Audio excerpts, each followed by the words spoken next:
오늘 성가대 찬양에 너무 은혜 많이 받았습니다. 우리 성가대 찬양 위해서 하나님께 영광 드리며 다 같이 박수 한번 쳐주시겠어요?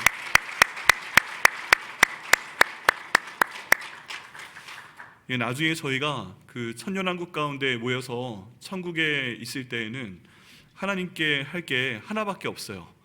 감사와 찬양을 드리는 겁니다. 요한계시록의 그 모습이 너무 영광스럽게 나타나 있는데요, 그때 하나님을 찬양해야 되는데 지금부터 찬양하면 얼마나 감사하고 또 영광스러울까요?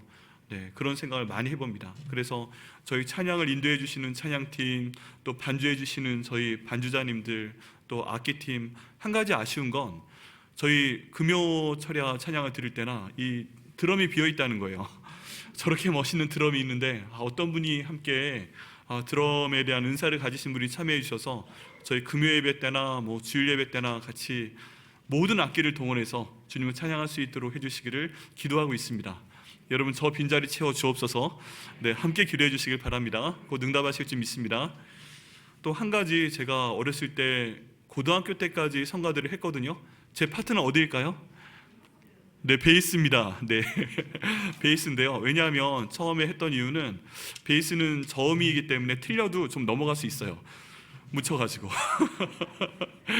원래 소리 색깔이 테너도 아니지만 바리톤에서 베이스 쪽인데 찬양하는 게 너무 감사하고 좋았어요. 근데 그때 정말 좋았던 순간 중에 하나가, 찬양 주일을 하려고 하는데 담임 목사님이 들어오셔서 그 기도를 해주시면 너무 좋았어요. 그래서 그때 목회자에 대한 꿈을 꾸고 있었기 때문에 언젠가 하나님께서 저를 담임 목사로 임명을 하시면 예배 드리기 전에 성가대 연습하시는 그 자리에 가서 그 하나님께 예배 시간 전에 찬양하시는 한 분 한 분 얼굴 뵈고 감사드리고, 얼마나 감사합니까? 미리 오셔가지고요, 주일 아침에 바쁜데, 여러분 특별히 주일 아침이 제일 바쁘지 않으세요?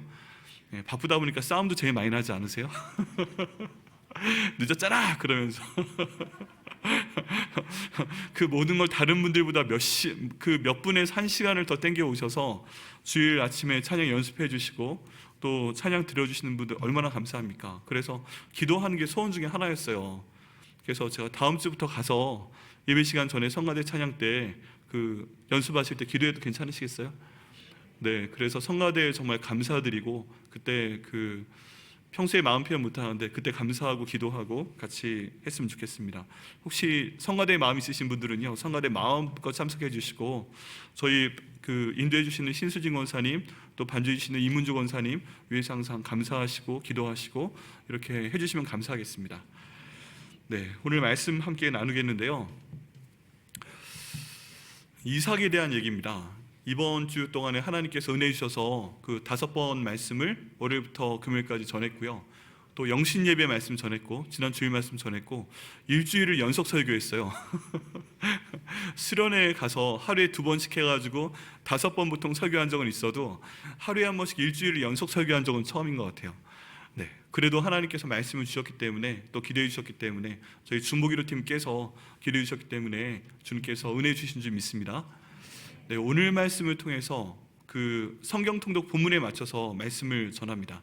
앞으로 저희 1년 동안에는요, 모든 주일 예배, 금요 예배, 수요 예배, 그리고 다음 주 월요일부터 제가 인도할 새벽 예배 말씀, 모두 그날에 해당되는 성경 통독 본문으로 지난주에 말씀드린 예수님께로 더 가까이, 그 클로저 내용에 따라서 말씀을 전하도록 하겠습니다. 그래서 주일 오시기 전에, 금요일에 오시기 전에 꼭 그 말씀 읽고 오시면 더 도움이 될 것 같습니다. 그 마음의 말씀이 1번 새겨지고 2번 새겨지고 하면 더 좋잖아요. 그리고 이걸 통해 주셨는데 이렇게 말씀을 볼 수 있구나, 여기서 이렇게 순종할 수 있구나, 그런 말씀을 보면 더 은혜가 되기 때문에 꼭 부탁을 드리겠습니다. 오늘 말씀은 저희가 상당히 잘 알고 있는 말씀이에요. 하나님께서 아브라함에게 그 아들 이삭을 번제로 드리라 하고 말씀하시는 내용입니다. 그렇죠. 저희가 어렸을 때부터 이 내용에 대해서 잘 알고 있습니다. 그리고 제 머릿속에는 그림도 남아있어요. 어렸을 때 주일학교 선생님이 거기랑 그림을 그리시던가 아니면 그 OHP로 슬라이드 사진을 보여주시던가 해서 이 장면이 너무 생생해요. 근데 꼭 계단 위에 이삭을 올려놓고 칼을 치켜든 사진이 항상 있었어요. 그게 너무 충격적이어서 그 머릿속에 남아있어요. 근데 저희 모두한테도 굉장히 의미 있는 그런 얘기입니다. 저희가 성경을 읽을 때는요, 그 하나님의 섭리를 저희가 인정을 해야 됩니다. 하나님의 뜻. 그 성경을 읽을 때 여러 관점이 있지만 한 세 가지 정도로 생각을 해볼 수 있어요. 첫 번째는 그 당시의 사람들에게 주신 이야기라는 거예요. 창세기 말씀이. 이제 이 말씀을 기록하신 분이 그 당시에 있는 사람들한테 읽으라고 주신 말씀이다. 그러면 이거 읽고 이해하는 사람은 처음에 성경을 받은 사람들이겠죠. 예를 들어서 신약 성경에서 바울 사도께서 서신서를 많이 보내셨는데 이 서신서를 보낸 사람은 바울이고요. 또 받으시는 분들이 있죠. 각 교회. 네, 그 내용들을 보면 이분들한테 읽으라고 보낸 거구나 이해를 할 수 있습니다. 그게 성경적인 관점이고요. 또 요 가운데 두 번째 관점이 있어요. 이 관점은 뭐냐면 하나님의 말씀은 영원한 진리입니다. 믿으십니까? 아멘. 하나님 말씀을 영원한 진리로 믿으시기를 예수님의 이름으로 축원합니다. 아멘. 저희 모든 인류한테 주신 말씀이에요. 그래서 거의 모든 언어로 번역이 다 돼 있습니다. 다 되진 않았어요. 그 모든 언어로 번역이 다 되면 주님 오실 거다 이렇게 생각을 하고 위클리프 성경 번역위원회에서 지금 몇 개의 성경이 번역됐고 몇 개가 남아 있습니다. 주님 오실 날이 얼마나 남았습니다. 이런 걸 계산하는 시계도 위클리프 성경 번역회 본부에 가면 나와 있어요. 그래서 거의 됐어 이런 얘기합니다. 이 얘기는 이 말씀을 선포해도 인종에 관계없이, 나이에 관계없이, 사는 지역에 관계없이, 상황에 관계없이 모든 사람에게 주시는 하나님의 말씀이다. 이것을 저희가 기억해야 된다는 겁니다. 이렇게 됐을 때는요, 말씀의 진리를 일반적으로 선포합니다. 모든 사람에게 맞는 하나님의 말씀을 선포를 하게 돼요. 그게 가운데예요. 말씀은 일반적인 얘기예요. 근데 가장 오른쪽, 이쪽으로 생각을 하면 이거는 나에게 주시는 하나님의 말씀이에요. 저는요, 일반적인 사회에 주시는 하나님의 말씀보다 이제 하나님께서 부족하지만 백향목교회를 보내셨기 때문에 우리 백향목교회에 어떤 말씀을 주시냐에 대해서 하나님께 받으려고 굉장히 노력해요. 기도하고 있고, 하나님 저희 교회가 이런 상황 가운데 있는데 이 말씀을 저희 백향목교회에 어떤 말씀으로 주시려고 하십니까? 이게 정말 중요합니다. 이게 참 다르죠. 옛날 사람들한테 선포되는 그 말씀, 우리 백향목교회 말고 일반적인 요즘 사람들한테 선포하는 말씀, 근데 여기 백향목교회 특별히 나한테 주시는 그 말씀, 그러기 위해서요, 묵상이 다른 이유 때문에 필요하다기보다는 이 말씀이 나한테 어떻게 말씀하시는 거지? 이 말씀이 많은 교회들이 있는데 이런 상황 가운데에는 우리 백향목교회에 어떻게 말씀하시는 거지? 이걸 저희가 받기 위해서 묵상하고 기도하고 더 많은 시간 하나님과 씨름해야 되는 겁니다. 특별히 그렇게 해서 나한테 주시는 말씀이 더 은혜롭죠. 성경 말씀에 보면 대부분 하나님께서 저기 거기 이렇게 부르시는 경우가 별로 없어요. 보통 이름을 지명해서 딱 부르세요. 그럼 저는 믿습니다. 저희 성경통도 기간 동안에, 그리고 말씀으로 기도하시는 기간 동안에 저희 백향목교회 성도 한 분 한 분이 저희 그 일정에 맞춰서 말씀을 읽으실 때요, 그 말씀을 통해서 우리 한 사람 한 사람의 이름을 부르시면서 말씀하실 것을 믿습니다. 그리고 이것은 좀 해라 하고 말씀하실 것을 믿습니다. 그래서 주일 말씀을 통해서 1년에 52주 말씀을 통해서요, 한 가지에 대한 말씀에 순종해서 내 생각이나 말이나 행동이나 한 가지 변하면 1년에 52개가 변하는 거잖아요. 여러분 잘 아시죠? 사람 변하는 게 얼마나 힘이 듭니까? 사람 말하는 거 아무리 지적해도 어떻게 그렇게 안 변할 수가 있습니까? 사람 행동하는 거 그 습관이 왜 이렇게 그렇게 안 변합니까? 그런데 하나님 말씀이면 변하게 하실 줄 믿습니다. 1년에 52주 말씀을 통해서 변하게 하시는 것도 엄청난 일이죠. 그런데 만약에 저희가 성경 통독을 통해서 365일 주일 쉬지 않고 매일 말씀을 받는데 한 가지씩 변한 거예요. 여러분, 사람이요 365가지가 변하면 엄청난 일이 벌어질 줄 믿습니다. 우리 백향목교회요 365가지가 하나님 말씀으로 변하신 분들이 여기에 계셔서 주님의 말씀 듣고 순종하며 나가면 하나님께서 저희 백향목교회 용인과 한국을 벗어나서 전 세계 가운데 쓰실 줄 믿습니다. 그런 교회로 사용하시기를 예수님의 이름으로 축원합니다. 네, 실망하지 마세요.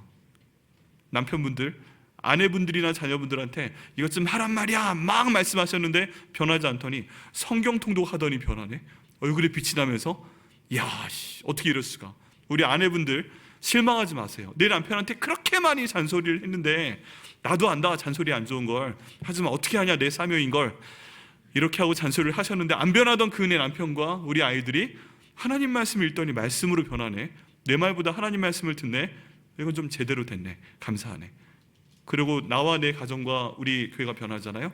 하나님께서 그 모습을 원하고 계시고요, 또 인도하실 것을 믿습니다. 네, 하나님 말씀으로 우리 모두가 변하기를 정말 예수님의 이름으로 축원합니다. 그럼 오늘 말씀은 저에게 어떻게 적용이 될까요? 복에 대한 내용입니다. 복. 우리 모두가 복을 받기 원하죠. 우리가 새해 인사 올해 할 때 하나님 아버지께서 당신에게 풍성한 복을 주시기를 간구합니다 해서 복의 주어를 하나님으로 했잖아요. 그런데 여기에 대한 핵심은 뭐냐면 결국 하나님께서 복을 주신다는 걸 인정하고 내가 받기를 원한다는 것입니다. 하나님, 내가 복을 받게 하여 주옵소서 하는 내용이에요. 그럼 우리가 하나 더 질문할 수 있어요. 복은요, 많이 받고 싶어요. 그러시죠? 복 많이 받고 싶으시죠? 이왕이면 옆에 있는 사람보다 더 많이 받기를 원하시죠? 그래서 자랑하고 싶잖아요, 그죠? 그런데 그럼 어떻게 하면 될까요? 그 원리를 오늘 한번 보고자 하는 겁니다. 오늘 내용을 가만히 보면요, 하나님께서 아브라함에게 엄청난 복을 주시기를 원하세요. 그런데 그 전에 한 가지 테스트를 하시는 거예요. 무엇을 테스트하시는가? 그 믿음을 테스트하시는 겁니다. 무엇을 테스트하시는가? 하나님 말씀이 과연 나한테 이득이 되면 당연히 순종을 하지만 지금 당장 보기에 나한테 희생을 요구하는데, 나한테 손해보라 말씀하시는데, 나에게 가장 중요한 것을 포기하라 말씀하시는데 이걸 내가 아브라함한테 얘기해도 아브라함이 순종을 할 것인가? 그걸 지금 보시는 거예요. 그래서 통과가 되면 그 복을 주시고, 통과가 안 되면 복을 안 주시고, 여기에 대해서요, 통과 안 된 사람 케이스가 있어요. 누구냐 하면 이스라엘의 첫 번째 왕이었던 사울입니다. 사울을 하나님께서 이스라엘의 첫 번째 왕으로 기름 부으셔서 이제 왕으로 삼으셨어요. 그런데 이 사울이요, 보기에 되게 멋있었습니다. 키도 크고요, 멋있고요, 그 키가 다른 사람보다 목 하나 커서 사람들 사이에 숨을 수 없는 그런 사람들이었어요. 그래서 사울을 사무엘이 기름 부어서 딱 이스라엘 사람들 앞에 놓자마자 모든 이스라엘 사람들이 기뻐합니다. 키도 크네, 멋있네, 건장하네, 이야, 훌륭하네, 우리가 저 왕을 섬기겠습니다 라고 얘기합니다. 근데 사실은 배경은 좋지 않아요. 하나님께서 우리의 왕이신 걸 포기하고 우리 눈에 보이는 왕을 앞으로 모시겠습니다 그러면서 나가는 것입니다. 하나님이 너희 왕이 되지 아니하냐, 무슨 왕이 너에게 필요하냐, 사무엘이 얘기했는데 아닙니다, 옆에 있는 나라 블레셋처럼 우리한테도 왕이 필요합니다. 왕을 주옵소서. 그럼 너희가 하나님의 왕 되심을 포기하겠느냐? 포기해도 됩니다. 우리는 눈에 보이는 왕을 원합니다. 싸울 때 우리 앞에 나가고 그리고 우리를 지휘하고 그러겠습니다. 사무엘이 또 말합니다. 왕이 생기면 너희 아들들이 그 종이 돼야 돼, 너희 딸들이 그 시녀가 돼야 돼. 그래도 하겠어? 하겠습니다. 우리에게는 왕을 주옵소서 해서 멋있는 왕을 줬습니다. 근데 이 사울이요, 하는 집마다 하나님 보기에 꼴사나운 짓만 해요. 좀 기다려라, 제사는 하나님 앞에 드리는 제사는 사무엘이 오면 제사장이 드려야 되니까 아무리 위급한 순간이라도 좀 견뎌봐, 이런 말씀하시고 하시는데 눈으로 보다가 기다려야 되는 타이밍에 꼭 자기가 사무엘이 해야 될 일을 해요. 사고를 쳐요. 근데 이게 한 번이 아니라 많이 사고를 쳐요. 결국에는 하나님께서 사울을 버리십니다. 그리고 그 아들들도 전쟁터에서 죽게끔 하십니다. 하나님 복을 주시고자 왕으로 삼으셨는데 불순종하니까 그 결과가 너무 비참해요. 하나님을 처음부터 모르는 게 나았어요. 그러는 거 보면 그게 무서운 겁니다. 하나님께서 시험하실 때 내가 제대로 통과하는 것. 근데 하나님은요, 너무 사랑이 많으셔서 한 번으로 끝내시는 경우는 별로 없어요. 몇 차례 기회를 주십니다. 우리 삶 가운데도 가만히 보면 그런 기회가 있었어요. 근데 여기 지금 하나님이 아브라함한테 주시는 약속은 아브라함이 시험을 통과했고요, 복을 받는 그런 과정입니다. 근데 여기에서 이 타이밍이 기가 막힙니다. 타이밍이 지금 하나님께서 그 22장 말씀에 나와 있는 내용인데 아브라함에게 정확하게 무엇을 하라고 말씀하십니다. 22장 처음에 보면요, 하나님이 아브라함을 시험하신다고 말씀하세요. 이거 보면 하나님이 때로 사람을 시험하시는 게 맞습니다. 복을 주시려고 시험을 하시는 겁니다. 그를 부르시되 아브라함아 하시니 아브라함을 부르십니다. 그런데 이 아브라함이 너무 기뻐요. 하나님께서 이번에는 나한테 어떤 복을 주실까 너무 기뻐합니다. 그런데 하나님께서 말씀하시는 겁니다. 내가 여기 있나이다 하고 답변을 하니까 하나님이 이르시되 내 아들, 하나님이 지금부터 정확하게 묘사하십니다. 내 아들이잖아, 너한테 지금 아들 하나 있잖아, 네 아들이잖아. 그 다음 말씀, 내 사랑하는 독자. 지금 아브라함이요, 사라가요, 이 아들을 얼마나 사랑하는 걸 알고 계세요. 그리고 때로는 이름을 모를 수 있잖아요. 근데 이름까지 부르십니다. 이삭을 데리고 모리아 땅으로 가서 내가 내게 일러준 한 산 거기서 그를 번제로 드리라 라고 말씀하십니다. 처음에 하나님이 아브라함아 부르실 때까지만 해도 너무 좋았어요. 왜냐하면 여기 22장 2절까지 22장 이전에는요, 하나님이 아브라함을 부르실 때마다 항상 좋은 얘기였어요. 좋은 얘기였어요. 그리고 그 뒤에 복된 말씀도 하셨어요. 아브라함아 부르신 다음에 네 제가 여기 있습니다. 그러니까 너는 12장에 보면 너는 너희 본토 친척 아비집을 떠나서 내가 너희한테 지시할 땅으로 가라 라고 말씀을 하십니다. 여기에 또 한 가지 저희가 주의 깊게 봐야 되는 게요, 아직 지시하지 않으셨어요. 앞으로 지시할 땅으로 가라요. 보통 여행을 가려고 비행기 티켓을 끊든 아니면 차에 짐을 싣든 어디로 가야 되는지 결정이 돼 있는 거 아니에요, 그죠? 근데 지금 하나님은 일단 짐 싸, 그 다음에 차에 다 짐 실어, 그리고 일단 떠나, 나가 라고 말씀을 하시는 거예요. 경부고속도로를 탈까요? 아니면 순환고속도로 탈까요? 물어볼 새도 없이 일단 집에서 떠나! 말씀을 하시는 겁니다. 지시할 땅으로 가라 라고 말씀을 하세요. 그게 1절. 그 다음 2절에는 네가 떠나면 내가 너로 하여금 큰 민족을 이루어주겠다, 일단 떠나! 말씀을 하시니까 아브라함이 떠난 거예요. 그냥은 없어요. 본토 친척 아비집을 떠나는 게 장난입니까? 할 수 있는데 일단 떠나면 내가 너에게 엄청난 복을 주겠다, 이 모든 땅을 주겠다, 내 자손이 온 하늘에 충만하게 해주겠다 하니까 그럼 한번 떠나보지 뭐 하고 떠나게 된 거죠. 가만히 보면 하나님은요, 사람을 어떻게 움직이실 줄 알아요. 이 말씀에 순종했을 때 나한테 유익이 되니까 떠나는 겁니다. 아브라함도 처음에 그 범주를 벗어나지 못해요. 그렇게 순종을 합니다. 그리고 쭉 가는 거예요.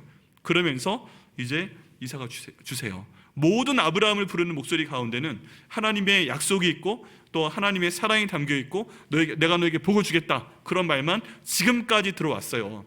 22장 이전까지. 그래서 아브라함아 부르시니까 숨는 게 아니라 내가 여기 있나이다 하고 앞으로 나옵니다. 근데 그 다음 말씀이 기가 막힌 거죠. 방금 말씀대로 정확하게 묘사하시면서 마지막이 뭐예요? 내 아들 이삭을 번제로 드리라 하고 말씀하십니다. 번제가 뭐예요? 여러분 성경에 많은 번제가 나옵니다. 그런데 사실 번제를 직접 보신 분은 안 계시죠? 이거 굉장히 끔찍한 겁니다. 구약 성경에 보면 제사장들이 하나님께 예배를 드리는 5가지 제사가 있습니다. 그 중에 첫 번째 번제예요. 근데 이 번제를 어떻게 드리면 되는지 레위기 말씀에 상세하게 나와 있습니다. 일단 칼로요, 번제물의 배를 갈라요. 배를 갈라요. 그럼 뭐가 나와요? 피가 나와요. 근데 주로 하나님께 드리는 번제물의 동물이 뭐예요? 작아요? 커요. 소나 양, 염소 막 그래요. 그럼 소가 이렇게 딱 누워있는데 그 배를 갈라요. 그럼 그 안에 있는 내장 기관을 다 하나하나 잘라내서 꺼내내요. 그리고 이것을 불살라요. 그리고 나중에 목도 잘라야 돼요. 그리고 이 전체를 불로 살아서 하나님께 태워서 드리는 게 번제입니다. 제사장이 그 일을 했어요, 예전에는. 여러분 제사장 아주 극한 직업입니다. 그렇죠? 이게 하나 할 때는 할만한데 솔로몬의 성전에서 하나님께 감사의 번제를 드릴 때 몇천 마리씩 한 번에 드리고 그랬잖아요. 그때는요, 모든 제사장들이 짐승 한 마리씩 소를 잡고 번제를 드리는데 밑에는 피가 흐르고요, 그 다음에 계속 고기 타는 냄새 나고요, 엄청난 그런 장면입니다. 그 장면 만약에 직접 가보시면 기절하실 거예요. 그런데 그렇게 해서 짐승을 드리는 것도 그 짐승을 가져온 사람이요 못합니다, 자기 스스로는. 여러분 그 자기가 키우던 소인데 그 소를 그렇게 해서 죽이는 게 쉽지 않으시죠? 자기 키우던 소기 때문에 내가 염을 먹여 키운 소고 양이고 염소면 이게 쉽지가 않습니다. 그래서 제사장께 가져가는 것도 있는 것 같아요. 그런데 지금 하나님 말씀하시는 건 그렇게 오랫동안 기다리고 기도해서 하나님께서 나한테 백살에 주신 그 이삭을 번제로 드리라는 것은 얘를 죽여서 칼로 배를 갈라서 그 내장기관을 다 꺼내서 하나님께 태워서 드리고 온 몸도 태워서 하나님께 드리라는 것입니다. 이게 말이 돼요, 말이? 근데 하나님께서 이걸 요구하시는 거예요. 요구하시는 거예요. 여러분 하실 수 있겠어요? 요즘에 이러면 큰일 나지만 살인죄로, 이 당시엔 만약에 그게 가능했다면 하실 수 있겠어요? 여기서 또 중요한 건요, 하나님께서 이 말씀을 하신 이 타이밍이에요. 시점. 언제 지금 하나님께서 아브라함에게 이 말씀을 하셨는가? 여러분 성경을 읽으실 때요, 그 전장에 무슨 얘기가 나왔는가 이걸 한번 살펴보시는 것이 중요합니다. 이 바로 전장에 무슨 일이 있었냐면 하나님께서 오랜 시간 동안 이제 말씀하신 그 약속의 자손 이삭을 정말 사라를 통해 주셨어요. 그래서 너무 기뻐했어요. 그 다음 얘기가 뭐냐면 블레셋의 왕 아비멜렉이 군대 장관 비골과 함께 아브라함을 찾아옵니다. 그래서 협상을 해요. 어떤 협상이냐 하면 우리와 평화 조약을 맺자는 거예요. 우리가 계속 봐왔는데 당신 아브라함과 하나님이 함께 하시는 게 틀림없다. 당신이 하는 일은 다 잘 되고 당신이 전쟁하면 반드시 이기고 당신이 뭔가를 하면 다 되는 걸 우리가 봤다. 우리가 너랑 싸우기 싫다. 평화 조약을 맺자. 그건 다른 얘기로 무슨 얘기냐면 지금 한 나라의 왕이 와서 일개한 사람한테 왕처럼 인정을 해줄 테니까 대우할 테니까 우리하고 싸우지 말자는 거예요. 지금요 아브라함은 이삭을 얻는 바람에 하나님께서 그동안 말씀하신 모든 약속을 위한 그 단서를 받았어요. 이제 세상에 부러울 게 없어요. 나는 이제 하나님이 이렇게 이삭을 주셨네. 그럼 와 하나님께서 내 시로 하여금 저 하늘의 별처럼 만들어 주시겠다. 많은 민족이 되게 하시겠다. 이거 이루시겠네. 이제 걱정이 없는 거예요. 그리고 지금 블레셋이 왕이 와가지고 평화 조약을 맺자고 하는 거예요. 여러분 블레셋의 왕은 어떤 사람이냐 하면요 엄청난 사람입니다. 요즘으로 하면 미국이고요, 예전으로 하면 로마 제국이고요, 고대 근동으로 하면 바벨론이고요, 아브라함 시대로 하면 그 땅 가운데 가장 큰 나라나 다름이 없어요. 블레셋 민족이 7족속으로 돼 있는데 헤키야가 부여 이런 식으로 외웁니다. 그런데 이 사람이 아직 블레셋이 완전히 국가 형태를 띠지 않고 있다고 해도 지금 블레셋은 아브라함과 비교할 수도 없는 큰 나라예요. 저희가 가끔 영화나 아니면 뭐 만화나 애니메이션 그런 거 보면 블레셋과 이스라엘이 싸우는 게 나오죠. 그럼 블레셋 사람들이 묘사할 때는 어떻게 해요? 되게 깡패들이고 되게 미개해 보이고 야만인 같아 보이고 우리 다윗은 막 무슨 슈퍼맨처럼 나와가지고 그 골리앗한테 소리치잖아요. 골리앗이 멍청해 보여가지고 뚱뚱해가지고 이렇게 얼굴 다 가리는 갑옷 쓰고 나와가지고 이렇게 뒤뚱뒤뚱거리며 잘 움직이도 못하고 있는데 너는 칼과 창과 단창으로 내게 왔지만 나는 살아계신 우리 주 하나님의 이름으로 이곳에 나온다 하고 돌멩이 딱 던지니까 그 무식해 보이고 덩치만 큰 골리앗이 빵 맞고 쓰러지고 막 그러잖아요. 그죠? 그래서 블레셋은 미개한 나라, 야만인들. 우리 이스라엘은 우와 다윗 봐, 야 아무것도 안 입었는데 날쌔잖아. 역시 하나님이 함께 하시는 사람. 이렇게 볼 수 있는데 좀 더 객관적으로 보면 거기는 다윗은 갑옷을 입었어요? 안 입었어요? 안 입었어요. 그냥 옷만 입고 나와요. 옷만 입고. 유일하게 사울이 왕이라고 갑옷 비슷한 거 있었는데 그거 입었다가 이거 무거운데요? 못 싸운대요? 하고 딱 내려놓고 자기 양치기 복장으로 그냥 나옵니다. 근데 블레셋은 지 몸을 가누지 못할 정도로 무거운 그 갑옷을 입고 나오잖아요. 블레셋은요 갑옷을 만들 능력이 됐어요. 그리고 블레셋 사람들이 갖고 있는 게 있어요. 칼을 갖고 있대요. 창을 갖고 있고. 여기 있는 이스라엘 사람들이요 사울하고 그 아들 요나단이 전쟁에 나갈 때 그 가운데 칼을 갖고 있는 사람은 왕 사울과 그리고 아들 요나단밖에 없었어요. 다른 사람들은 다 소모는 막대기 들고 나왔다고 돼 있어요. 그런데 블레셋 사람들은 다 가문 입고 나왔죠. 투구 쓰고 나왔죠. 칼 가지고 나왔죠. 상대가 돼요. 시카고 대학에요 블레셋 학이라는 전공이 따로 있습니다. 옛날 고대 근동을 연구하는 전공인데 블레셋 사람들의 정치, 경제, 사회, 문화를 연구하는 아주 특수한 전공이에요. 블레셋은 굉장히 중요한 나라였고요, 그 당시를 증명하는 위대한 나라였습니다. 이게 상대가 안 돼요. 근데 다만 우리가 성경적 관점으로 보기에는 뭐 이스라엘이 위대하죠. 다윗이 훌륭하죠. 그렇지만 블레셋이 더 탁월한 나라입니다. 이 사람들은 배를 만들어서 무역을 하던 사람들이었고요, 그리고 상업을 하던 사람들이었고 군사 민족이었고 싸움도 잘합니다. 덩치도 되게 큽니다. 딱 하나 약점이 있다면 그들이 사는 땅에 곡식이 자라지 않아요. 그래서 가끔 이스라엘 쪽으로 와서 곡식을 빼앗아 갑니다. 그것들 때문에 나쁘게 묘사가 된 거지 정치, 경제, 문화, 사회 블레셋이 끝내주는 나라입니다. 그런데 그런 왕의 그런 초기 국가 형태를 띈 이미 훌륭한 블레셋의 왕이 군대 장관 비골과 같이 와서, 여러분 지금 몇천 년 전 얘기인데 군대 장관 이름이 비골이라는 곳까지 나와요. 이게 진짜 만만한 나라가 아닌 거예요. 근데 한 사람에게 와서 하나님이 너와 함께 하시는 걸 우리가 보았다. 너희와 싸우면 우리 블레셋도 질 것 같아. 우리 서로 엮이지 말자. 너는 네 길을 가고 우린 우리 길을 가고 중간에 엮이지 말자. 그렇게 지금 얘기하는 겁니다. 왕으로 인정받은 거예요. 블레셋과 동급이에요. 지금 아브라함이 뭐가 부럽겠어요? 하나님이 약속하셨던 아들 주셨지. 가장 위협이 되는 왕이 와서 하나님이 너와 함께 하심으로라는 이름으로 평화조약 맺고 갔지. 지금 아브라함은요, 세상에 부러울 게 하나도 없습니다. 이제 드디어 모든 걸 이룬 거예요. 그런데 22장으로 넘어가면서 하나님이 그 타이밍에 아브라함아 말씀하시는데, 이름 부르시는데, 이야 이번엔 아들 줬어. 블레셋이 인정했어. 난 한 나라와 다름없어. 드디어 하나님이 말씀하신 이야 그 민족이 나라가 이루어지는구나. 하나님 그 다음 주실 복은 무엇입니까? 하고 제가 여기 있나 했는데 네 아들을 번제로 드려라.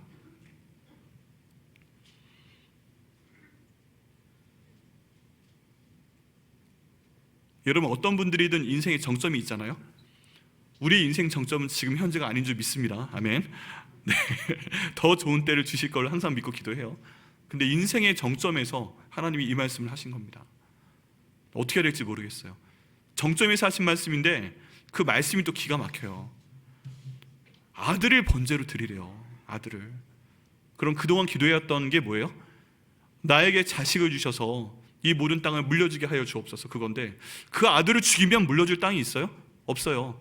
나한테 이제 아들이 없어서 물려줄 땅이 없으면 블레셋 사람하고 아무리 평화 조약을 맺어봐야 뭐예요? 내가 이렇게 해서 그대로 자연사하면 아무것도 없는데, 그럼 내가 지금 땅을 아무리 많이 가지고 있던, 종들이 많던, 짐승이 많던, 재산이 많던, 저게 다 내 땅이건 상관이 하나도 없는 거예요. 아들이 없으면. 근데 하나님이 핵심을 콕 찔러서 그걸 달라고 지금 말씀하시는 거예요. 바로 그걸 달라고. 모든 걸 버리라고 말씀하시는 거예요. 근데 이게 말이 돼요? 안 돼요? 안 돼요. 우리 주보에 나온 그 목장 모임 첫 번째 질문에 보면 이 하나님의 말씀이, 여러분 주보 내용 목장 모임 때 꼭 나눠보시길 바랍니다. 하나님께서 아브라함에게 외아들인 이삭을 번제로 바치라고 명령하신 것이 말이 안 되는 이유는 무엇인가요? 왜 말이 안 되냐면 하나님이 그동안 하셨던 말씀이 있는데 이 모든 말씀에 반대되는 말씀을 하시니까 그래요. 하나님께서 12장 1절 말씀하시고 2절에 내 자손으로 하여금 모든 땅을 차지하게 만들겠다. 그리고 항상 약속을 하세요. 내가 너에게 복을 주겠다. 네 자손을 주겠다. 네 자손이 저 하늘의 별처럼 많아지게 하겠다. 네 자손이 이 땅에 티끌같이 많아지게 하겠다. 그렇게 계속 말씀을 하십니다. 그 제대로 아브라함이 못 믿으니까 밤에 데리고 나와서요, 쫙 밤하늘의 별들 보여주면서 야 아브라함 저 하늘의 별들 쫙 봐. 그러면 지금과는 다르게 별이 엄청나게 잘 보였을 거예요. 막 온 하늘에서 영롱하게 빛나는 다이아몬드 같았을 거예요. 그런데 그걸 보여주시면서 내가 너와 네 자손으로 하여금 저 하늘의 별처럼 많게 해주겠어. 믿어? 그러니까 아브라함이 믿습니다 라고 세게 말했을 수도 있는데 본문에 보면 마음으로 정말 믿은 거예요. 하나님 제가 그 약속을 믿습니다. 그랬더니 하나님이 그 마음을 보시고 의로 여기셨대요. 아 얘가 진짜 믿네. 정말 내 얘기를 믿네. 그럼 해줘야 되겠네. 그걸 의로 여기셔서 정말 그 복을 주시기로 작정을 하셨어요. 그리고 나서도 계속 자녀에 대한 복을 주시겠다고 말씀을 하십니다. 그러다가요 아브라함이 기다리다 그 말씀하신 지 몇 년이 지나가고 있어요. 아들을 주신다고 했는데 안 주시잖아요. 그러니까 중간에 한번 하나님께 역정을 냅니다. 뭔가 재물은 많아지고 땅은 넓어지고 내 파워는 좋아지는 것 같은데 아들이 없잖아요. 하나님 아들이 없는데 저기 전에 말씀하신 거 기억하시나요? 아들이 없는데 그냥 저기 여기 다메섹 애 하나 제가 데려다 키우는데 이름이 엘레멜렉이라고, 얘한테 그냥 재산 넘겨주고 제 상속자 삼을게요. 상속자. 그랬더니 하나님이 좀 기다려라. 내가 준다고 했잖아. 좀 기다려. 걔 아니라니까. 정말요? 아들 주실 거예요? 저 더 때 안 써도 돼요? 좀만 기다려. 그리고 또 시간이 지나갑니다. 근데 또 한 명 애가 타는 사람이 있었어요. 누구예요? 아브라함이 아닌 사라. 맨날 저기야 하나님하고 대화하고 와서 아브라함이 사라 말 좀 들어봐. 오늘 하나님께서 이렇게 말씀하셨어. 우리한테 아들을 주신대. 자손을 주신대. 어제 저녁에는 나를 밖으로 데리고 나가서 쫙 하늘을 보여주시면서 네 자손들이 저 하늘의 별처럼 많게 하실 거래. 여기 지금 우리 광야 있잖아. 황량한 광야. 저 티끌처럼 우리 애들을 이렇게 많게 하실 거래. 야 기가 막히지 않아? 그럼 그 얘기 들으면서 사라는 지금 얼마나 부담이 될까요? 애는 지가 나. 내가 낳지? 난 지금 나이들 어디고 가는데? 아니 지가 애를 낳냐고. 내가 낳지. 하나님 어떻게 해요? 지는 지금 살아있는지 모르겠는데 나는 여자로서 이제 모든 신체 기능이 다 한 것 같은데 한 달에 한 번 있던 그것도 없는데 아니 어떻게 하라고? 그러면서 막 사라는요 죽겠는 거예요. 아브라함은 막 충만해가지고 하나님 감사합니다. 밤에 별을 볼 때마다 사라 데리고 나가서 산책하면서 저 하늘의 별을 봐 사라 우리 애들이 이러고 있으면 사라는 눈치 없는 그래서 정말 현실적인 방안을 만들어냅니다. 그게 뭐예요? 딱 보니까 자기 여종이 있어요. 이름이 하갈이에요. 젊어요. 그리고 예뻐요. 이집트 여자예요. 여러분, 전통적으로 이집트 여자는 예쁘다고 그래요. 왜 그래요? 눈화장을 하기 때문에 그래요. 그래서 뭐 클레오파트라 그런 그림 같은 걸 봐도 눈화장이 기가 막히잖아요. 네, 옷도 거의 안 입고 있고. 할렐루야가 나오면 안 되는데. 네. 어쨌든 모든 문화 가운데 하나님께서 어떤 민족에게는 뭐 그런 그 특징을 주시는데, 이집트 여자들은 자기 아름다움을 잘 드러내요. 눈화장을 하고 많이 안 입고 다니고. 그런데 지금 얘가 와가지고 옆에 있는 거예요. 가만히 보니까 지금 하나님께서 말씀하시는 게, 내가 만약에 아니라면 나는 이미 힘드니까 얘를 주란 얘기인가? 하고 하나님께 물어보지 않고 아브라함한테 얘기합니다. 나는 힘들 것 같으니까 저기 얘 하갈을 첩으로 취해서 자손을 만들자 라고 얘기를 합니다. 근데 여기서 아브라함이 표정 관리하는지 거절하는 얘기가 없네요. 아이, 무슨 소리야, 하나님이 그냥 여기 돌덩이로도 사람 만드셔, 우리도 흙으로 만드셨잖아, 좀만 기다려보자, 이렇게 말하면 아내가 그래도 얼마나 위로가 되겠어요. 그래도 이 인간이 생각은 제대로 바뀌었구나 할 만한데, 그냥 그래? 그리고 그날 밤에 바로 이제 관계를 가진 것 같아요. 그리고 바로 나온 게 이스마엘이라는 아들이 나왔습니다. 근데 여기 보면요, 성경을 읽다 보면, 생각하며 읽다 보면 이런 게 있네 이렇게 따라가는데, 이거 하나 빠졌네? 그렇게 발견할 수 있는 것들이 있어요. 그 중에 오늘 본문에 보면 두 가지가 빠졌어요. 첫 번째 뭐냐면, 그렇게 하갈이 생각을 하다가 자기 남편이 하나님과 얘기를 했다고 하니까, 이 하갈에 대한 생각을 할 때 현실적으로 하면 정말 똑똑한 거고 자기생적인 얘기고 좋은데, 그럼 하나님께 물어봐야 되겠다는 생각을 한 다음에 하나님께 여쭤봐야 되죠. 내 남편의 하나님, 그리고 나의 하나님, 우린 한 몸이니까 내 남편의 하나님은 나의 하나님, 그러니까 물어보자. 하나님, 제 남편 맨날 저렇게 하셨다면서요. 저까지 데리고 나가서 하신 건 아니지만, 그러면 저는 지금 이런 상태인데 하갈을 줘도 될까요? 기도해봤으면 하나님이 응답하셨을까요? 안 하셨을까요? 하셨을 거예요, 틀림없이. 성경에 보면요, 하나님이 질문하는 거에 대해서는 다 답변을 하세요. 근데 질문하는 것이 없었는데 그냥 말씀하시는 경우는 많지 않아요. 그렇지 않으세요? 네. 보통 어떤 사람이 옆에 가는데 막 이상한 얘기하고 그러면 무슨 말 한마디로 딱 정리할 수 있어요? 안 물어봤거든? 그럼 하면서 딱 끝내요. 그죠? 네. 근데 지금 하갈이 물어봤어야 되는데 안 물어봤어요. 그래서 말씀 안 하셨어요. 하나가 또 빠졌어요. 하갈이 그렇게 얘기하면 아브라함이 표정 관리가 되면서 너무 좋긴 해도 하나님께 여쭤봤어야 되죠. 하나님, 지금 제 안에 그런 얘기 하는데 제가 하갈을 첩으로 삼아서 하나님이 말씀하신 그 저의 자손을 저 시에서 받을까요? 여쭤봤어야 되죠. 근데 마음이 너무 급했나 봐요. 그래가지고 그냥 안 물어봤어요. 그리고 나서 이스마엘을 낳았어요. 그 다음 결과는요, 주로 하나님이 그 사람과 침묵하시는 겁니다. 여러분, 하나님은요, 잘못하면 침묵하세요. 말을 안 해버리세요. 말을 안 해버리세요. 우리 부부관계 가운데 두 분의 내향성이 결혼했어요. 그러면은 내향성들이 싸우고 나서 첫 번째 반응은 뭐예요? 화가 나면 서로 안 쳐다봐요. 일단 보지를 않아요. 생각해 보세요. 두 번째 반응은 뭐예요? 말을 하지 않아요. 세 번째는 뭐예요? 같은 공간에 있지 않아요. 그러면 두 내향성이 싸운 다음에 집에 같이 있을 때, 다른 공간에 있을 때 집안에서 들리는 소리는 뭐예요? 제가 보니까 보통 두 가지예요. 저희 집은 아니에요. 전 내향성, 제 안에 외향성. 절대 아닙니다. 시계 소리 똑깍 하는 소리, 그리고 싱크대에 물 떨어지는 소리. 딱 떨어졌는데 집안이 워낙 조용하니까 똥 하고 소리가 터지죠. 마치 종이 울리는 것처럼 터집니다. 싸운 다음에 집안에 떨어지는 물방울 소리, 종 울리는 소리. 근데 지금 이 케이스에서 하나님이 열받으셔서 아브라함과 대화를 중단하세요. 이스마엘이 잘합니다. 여러분, 여기에서요, 하나님의 쓰시는 사람이 잘못된 결정 한 번 한 것이 얼마나 엄청난 결과를 낳는지 알 수 있어요. 만약에 아브라함이 그때 하나님께 여쭈어봐서 이스마엘을 생산하지 않았다면 오늘날의 아랍에 있는 중동 국가 민족들 있잖아요, 없을 거예요. 이스라엘하고 맨날 싸우는 아랍 사람들 있잖아요, 아예 만들어지지 않았기 때문에 이스라엘 백성들이 정말 평안하게 이 세상을 살다가 나중에 천국에 갔을 거예요. 근데 그 결정 한 번 때문에 여기 있는 이스마엘이 그 시에서 지금의 아랍 민족들이 나오는 거 아니에요. 그래서 지금 이슬람교가 생긴 거 아니에요. 엄청난 잘못입니다.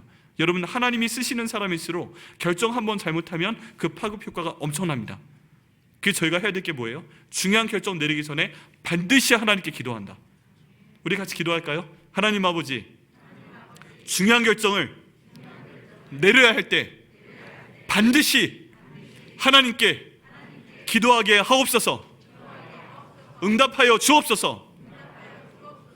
여러분, 하나님이 쓰시는 사람일수록요, 이 결정 한 번이 자기 한 명 상하게 하는 게 아니라, 자기 가족만 상하게 하는 게 아니라 온 인류를 바꿀 수 있는 결정이 될 수 있습니다. 반드시 기도하셔야 됩니다. 이 두 사람이 이때 기도했으면 얼마나 좋을까, 얼마나 좋을까, 정말 그런 생각이 들어요. 이런 모든 관점으로 봤을 때 이제 저희가 알 수 있죠. 하나님이 이렇게 말씀하셨기 때문에 아브라함과 사라가 오래 기다려왔어요. 그런 가운데서 21장에 드디어 아들 이삭을 주셨어요. 그런데 그 아들을 번제로 드리라고 해? 하나님, 그동안 하신 말씀은 다 거짓말이에요? 뭐예요? 이렇게 기도할 수 있죠. 그런데 답은 뭐예요? 하나님께서는 시험하고자 하셨던 거예요. 내가 이렇게 엄청난 복을 주려고 하는데 과연 이 아브라함이 그 복을 받을 만한 그릇이 되는가? 여러분, 저희가 작은 그릇에 물 받다 보면은 힘들 때가 있어요. 더 많이 주려고 하는데 넘치잖아요. 아무리 많은 걸 주면 뭐예요? 그릇이 작아서 보관할 수가 없는데 그만한 그릇이 돼야 복을 주지. 아브라함이 그 그릇이 될까? 하나님이 물어보십니다. 저희한테요.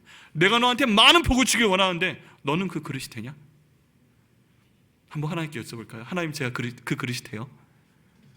한번 여쭤보세요. 하나님, 제가 기도하는 거, 그 기도응답 제가 받을 믿음이 돼요? 제가 받을 그릇이 돼요? 하나님이 어떻게 답변하실까요? 그것 때문에 우리한테도 하나님께서 시험을 주시는 겁니다. 그리고 나서 이제 아브라함의 행동 하나하나를 보게 되면 이 사람이 어떻게 순종을 한지 알 수가 있습니다. 아브라함과 이삭이 함께 순종을 한 거예요. 아브라함이 순종을 합니다. 22장 3절 말씀에 보면 아침 일찍 일어납니다. 늦게 일어난 게 아니에요. 아들을 드려야 되잖아요. 어제 말씀하셨어요. 그러면 우리 아들을 번제로 드려야 돼? 그럼 보통 우리가 생각하는 건 뭐예요? 이별 여행 할 수 있잖아요. 이별 여행. 하나님, 이별 여행 하겠습니다. 한 달 동안만 시간을 주십시오. 저랑 제 아내랑 우리 이삭하고 번제 드리기 전에 이별 여행 한 달만 다녀올게요. 산 좋고 물 좋은 곳으로. 맛있는 것 좀 시컷 먹이고 그 다음에 할게요. 그럴만한데 그 다음에 아침 일찍 일어났어요. 그리고 세부적으로 나와요. 이 성경 전체에서요, 여기 창세기 22장만큼 모든 동작 하나가 세부적으로 기록이 되고요, 그리고 모든 그 시간이 느리게 진행되는 것처럼 보이는 구절도 없어요. 천천히 보면요, 3절에 아침에 일찍이 일어났다고 하면 되지, 꼭 일찍 일어났다고 말할 필요 없는데 일찍 일어나 나귀의 안장을 지우고 뭐 이렇게까지 자세하게. 그리고 두 종과, 종 누구 있었는지 궁금하지 않은데 그의 아들 이삭을 데리고 번제에 쓸 나무를 쪼개어 시간 순서대로 갑니다. 가지고 떠나 하나님이 자기에게 일러주신 곳으로 가더니 굉장히 천천히 진행이 되고 있어요. 근데 여기에 또 하나 없는 게 있어요. 그게 뭐예요? 엄마한테 말을 해야죠. 그죠? 아들을 죽이러 간다는데 이별 여행은 고사하고 아들하고 아내하고 작별 인사할 시간은 줘야 되는데 아내한테 말을 하지 않고 그냥 가는 거예요. 지금 왜 그랬을까요? 그리고 제3일에 아브라함이 눈을 들어 그곳을 멀리 바라본지라. 지금 하나님이 지시한 곳으로 가는데 모리아 땅이란 곳으로 갑니다. 그리고 산으로 올라갑니다. 근데 하나님도 참 야속하시지. 아니, 쇳불도 당김에 빼라고 죽이기로 결정하게 하시면 그래, 그 마음도 장해. 여기서 10분만 딱 가. 사라 안 보이는데 가지고 거기에서 딱 번제로 드려. 이렇게 하면 얼마나 좋아요. 근데 3일을 가게 하시네. 3일을 어떻게 가게 하세요? 그 다음 말씀을 보면 지금 두 종이 같이 가고 장작을 팼는데, 번제로 드릴 장작을 팼는데 그건 이삭, 그건 네가 등짐으로 져. 너무 잔인하죠. 자기를 태울 장작을 등짐으로 지게 하고 자기는 한 손에 칼을, 한 손에는 불을 들고 갑니다. 그러면서 사흘을 가는 거예요. 얼마나 마음이 힘들었겠어요. 그리고 밤에는 자야 되니까 불씨 꺼트리면 안 되니까 또 장작으로 불 피워놓고 이러면서 사흘을 가면서 기회가 있는 거예요. 기회. 아직 이삭, 하나님, 난 그럴 수 없어요. 난 돌아갈 거예요. 난 그냥 도망갈래. 우리 아들하고. 어떻게 우리 아들을 죽여? 나 닮은 이 아들을. 내가 100세에 얻은 아들을. 하나님 안 됩니다. 도망갈 수 있는 시간이 사흘이나 있었어요. 그런데 갑니다. 가요. 이삭이 또 마음을 후벼째는 그런 얘기를 물어봅니다. 아버지, 여기 번제로 드릴 사용할 나무 있고요, 그리고 불도 있는데 번제로 드릴 짐승 양은 어디 있어요? 준비하실 거다, 준비하실 거다. 후벼 파면서 갑니다. 그리고 결국 모리아산에 도착을 해서 지금 여기 보면 번제단을 쌓고 장작을 그 위에 쌓고, 자세하게도 묘사하시지, 그 위에 이삭을 올려놨다고 되어 있습니다. 여러분, 여기서요 이삭의 순종을 볼 수 있어요. 최소한 하룻길, 지금 이틀 간 다음에 종들 보내고 하룻길 이삭한테 네가 그 장작을 좀 들어라 해서 얘가 지금 하룻길을 장작을 메고 걸어온 거예요. 그럼 힘이 세죠? 날렵하겠죠? 만약에 아버지가 자기를 묶으려고 했을 때 이게 도망가겠어요? 안 도망가겠어요? 맘만 있으면 도망갈 수 있죠? 아버지 힘으로 제압할 수 있죠? 제가 어렸을 때 저희 딸하고 놀던 그 게임 중에 하나가 얼음땡이 있어요. 많이 해보셨죠? 아빠 놀아주세요 막 그러면 제가 뭔가 하다가 지금 안 되는데 하다가 잠깐 놀아줬어요. 우리 얼음땡 놀이 아까 했으라? 해요. 그게 뭔데요? 아빠가 얼음 하면은 네가 딱 가만히 있는 거야. 그리고 땡 하면 움직이는 거야. 그렇게 해서 얼음 한 다음에 점호하다가 땡 해주고 그랬어요. 어린아이 땐 들었어요. 근데 좀 더 크니까 좀 더 길게 놀아줘야 되잖아요. 그러니까 거기에 환자놀이를 추가시키기로 했어요. 그래서 들어와서 딱 들어오면 그대로 이렇게 한 상태에서 얼음 하면 너무 힘드니까 덜덜덜 떨고, 그러니까 예슬아 저기 누워봐, 환자놀이도 같이 하는 거야. 그럼 침대에 딱 눕습니다. 아빠가 얼음 하면 그대로 있는 거야. 알았지? 아빠 그러면은 눈은 깜빡여도 돼요? 눈은 깜빡여도 돼. 숨 쉴 때 배 움직이는데 그것도 돼. 눈 깜빡이고 배 숨 쉬어도 돼. 그럼 얼음 하면 눈 깜빡이고 배 숨 쉬기고 가만히 있는 거야. 그 상태에서 1분, 2분 가는데 저희 딸은 굉장한 외향성이거든요. 밥 먹을 때 하고 잠잘 때 빼고는 친구들하고 가서 하루 종일 뛰어놀아야 돼요. 그냥 걸어 다니지도 않아요. 그런데 2분 넘어가니까 아이씨 하고 나간 다음에 다시 아빠는 안 놀아 해서 얼음떡놀이를 그 다음부터 못했어요. 근데 여기는 이삭아 아빠랑 얼음땡 놀이 하자. 손을 앞으로 내밀어봐. 아빠가 얼음 하면 가만히 있고 너를 이렇게 밧줄로 묶을 거야. 알았지? 가만히 있어야 돼. 네 아버지. 자 손 내밀어봐. 딱 내밀고 얼음 움직이지 마. 근데 밧줄로 묶고 땡 잠깐 풀어. 그 다음에 여기 계단 위에 올라가 봐. 왜요? 그냥 해봐. 그 다음에 거기서 얼음 하면 가만히 있어. 알았지? 그럼 또 다리 묶어가지고 딱 가만히 놓고 그 다음에 몸 좀 풀고 그 다음에 아빠가 너를 칼로 찌를 거거든. 얼음 하면 가만히 있어. 이런 분위기 아니잖아요. 그죠? 너무나 똑똑하고 영민한 이삭이 모든 걸 알고 가는 도중에 양이 없네요 하고 물을 정도의 아들이면 굉장히 눈치 빠르고 똑똑한 아들이죠. 이런 상황 가운데 아무 이유도 없이 그냥 이렇게 할 때 이삭이요 도망가면 충분히 도망갑니다. 근데 이삭이 거기에 대해서 순종을 해요. 아빠 왜 그래요? 하나님이 너를 번제물로 바치래. 그럼 그렇게 하세요. 아마 이랬을 것 같아요. 그래서 이삭이 순종을 합니다. 아브라함은 아브라함대로 순종을 했고요, 이삭은 이삭대로 순종을 했습니다. 그래서 칼을 치켜들고 예 하고 딱 찍으려고 하는데 하나님의 사자가 하늘에서 부릅니다. 보통 성경에 보면요 하나님의 사자는 어디에서 얘기해요? 바로 옆에서 띵 나타나서 얘기합니다. 마리아야 하고 바로 옆에서 멋있게 나타나서 얘기해요. 나는 하나님의 전사장 가브리엘이다.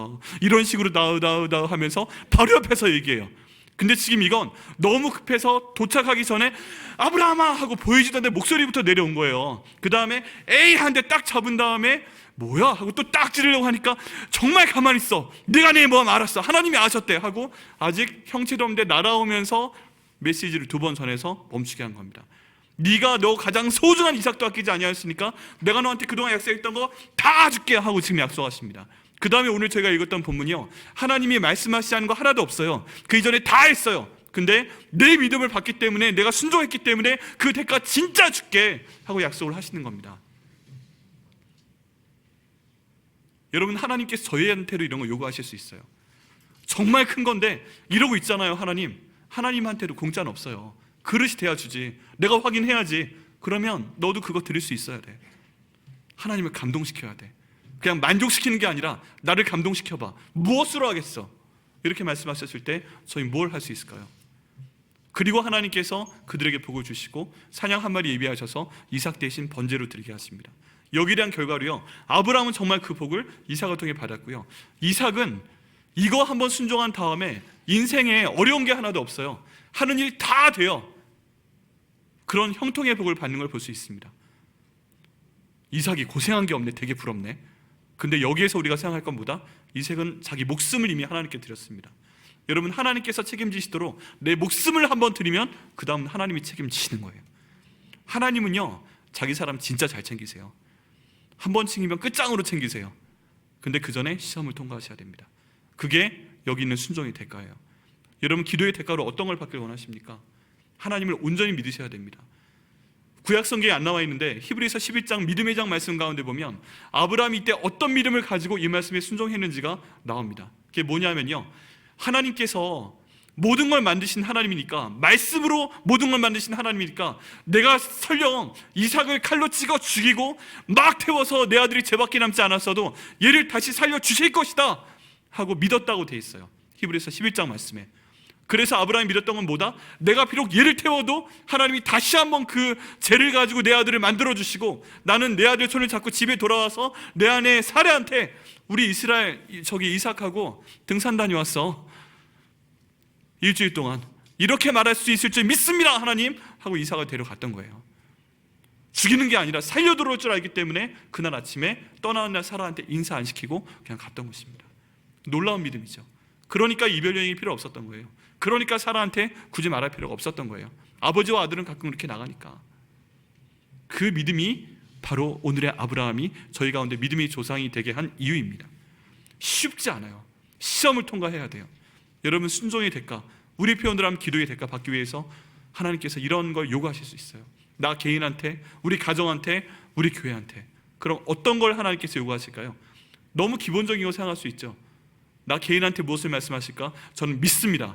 우리 같은 성경 가운데 있기 때문에 하나님께서 지난 말씀상의 기간 동안에, 성경 통독하는 기간 동안에 여러분 한 분 한 분에게 나와 가까워지려면, 클로저리 되려면 이렇게 하라고 말씀하신 내용이 있을 거예요. 우리 교회한테 무엇을 말씀하시나요? 우리 교회 표, 하나님 말씀을 지켜 온전케 되는 교회, 이거 하기 위해서 말씀 통독 시작합시다. 하루에 2-3장 읽읍시다. 길어야 5분, 6분이면 다 읽고요. 들어도 그 정도면 되고요. 이 말씀 가지고 하루에 한 구절 기도합시다. 이거 한번 해보자는 거고요. 다음 주 화요일부터 금요일까지 제가 새벽 예배 인도할 때 내가 일주일에 이틀은 나가자. 반드시 화요일 그게 아니라 이틀은 나가서 새벽 제단 쌓자. 예수님도 하셨던 새벽 예배 나도 한번 드려보자. 이렇게 해서 와보시는 겁니다. 그런 인생을 하나님께서 요구하셨을 때, 제가 순종합니다 하고 했을 때 하나님께서는 그 다음에 어떤 종류의 시험을 주시고 통과되면 우리한테 우리가 기도한 것 이상의 복을 주실 것을 믿습니다. 여러분, 순종의 대가를 원하십니까? 시험을 통과하시고요, 이왕이면 잘 통과하시고요. 저희를 그런 얘기 하죠. 열심히는 다 합니다. 근데 잘못 열심히 하면 안 되잖아요. 열심히는 다 합니다. 잘 해야 됩니다. 잘 해야 돼요. 순종의 대가를 받기 위해서 하나님께 잘 하셔서 이 모든 순종의 대가를 받으시는 저와 여러분 한 분 한 분과 가정과 우리 백향목 교회 되기를 예수님의 이름으로 축원합니다. 기도하시겠습니다. 아버지 하나님, 주님께서 오늘 말씀을 주심을 감사합니다. 아버지, 저희가 항상 순종의 대가를 생각을 합니다. 내가 하나님께 기도하면, 내가 하나님께 순종하면 이런 대가를 받겠지 하고 생각을 하며 그 대가를 바라보며 기도를 합니다. 아버지 하나님, 그렇지만 오늘 말씀을 통해서 정말 인생의 가장 정점에서 정말 아무것도 부러운 것이 없는 상황에서 아브라함에게 자신의 모든 것을 드리는 그 하나님의 모습을 저희가 보게 되었습니다. 아버지 하나님, 주님께서 인도해 주셔서 그 상황을 저희가 이해할 수 있도록 인도하시고, 아버지, 하나님께서 말씀하시는 것이 얼마나 중요하며, 내가 그것을 믿는 것이 얼마나 중요하며, 순종하는 것이 얼마나 중요하며, 내가 기도하는 그 대가를 받기 위해서 이런 일을 해야 된다는 것을 저희가 알 수 있도록 하심을 감사합니다. 아버지, 믿게 하여 주옵소서. 저희가 기도하는 그 모든 기도 응답을 받을 수 있는 그 그릇을 저희가 허락하여 주옵소서. 순종하게 하여 주옵소서. 주님께 죄를 짓지 않도록 인도하여 주옵소서. 잘못한 것이 있다면 회개하고 완전히 돌이킬 수 있도록 인도하여 주옵소서. 하나님과 저희 사이에 막힌 것이 없도록 인도하여 주옵소서. 그를 통해서 그릇이 형성이 되어 순종의 대가를 받고 하나님께 모든 영광 돌리는 저희가 될 수 있도록 인도하여 주옵소서. 아브라함과 이삭의 복을 저희 한 분 한 분과 그 가정과 저희 백향목 교회 가운데 허락하여 주옵소서. 예수님의 이름으로 기도드립니다. 아멘.